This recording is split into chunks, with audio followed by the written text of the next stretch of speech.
జగన్మోహన్ రెడ్డి ముఖ్యమంత్రి అయిన తర్వాత ఎన్నో ఎన్నికల్లో నేను నిలబడినా, నా కుటుంబ సభ్యులు నిలబడినారు తెలుగుదేశం పార్టీ తరపున.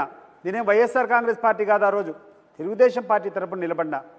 నా కుటుంబం నుంచి మా తండ్రి అయినాడు సర్పంచ్గా, మా తల్లి అయింది సర్పంచ్గా, నా తమ్ముడు అయినాడు సర్పంచ్గా.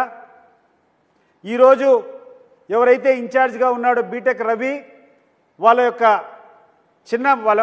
చిన్నమ్మ సర్పంచ్గా ఎన్నికైంది. వాళ్ళ యొక్క తమ్ముడు భరత్ రెడ్డి సర్పంచ్ అయినాడు.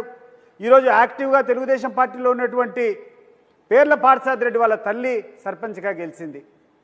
మరి నేను అడుగుతున్నాను, ఇంతమంది మేము తెలుగుదేశం పార్టీ తరపున అక్కడ జరిగినటువంటి ఎన్నికల్లో మేము గెలవగలిగినామంటే, స్వేచ్ఛాయుత వాతావరణంలో జరగకుండా ఉంటే నేను గెలిచేదానికి అవకాశం ఉందా? మీరు కొన్ని పత్రికల్లో రాస్తున్నారు తప్పుడు కథనాలు. 30 సంవత్సరాలుగా అసలు పులివెందుల్లో ప్రజాస్వామ్యం లేదు అని మాట్లాడుతున్నారు.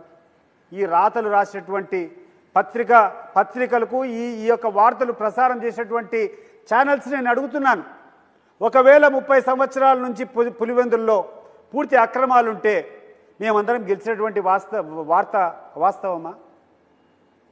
ఇది ఒకసారి మీరందరూ కూడా ఆలోచన చేయాలి.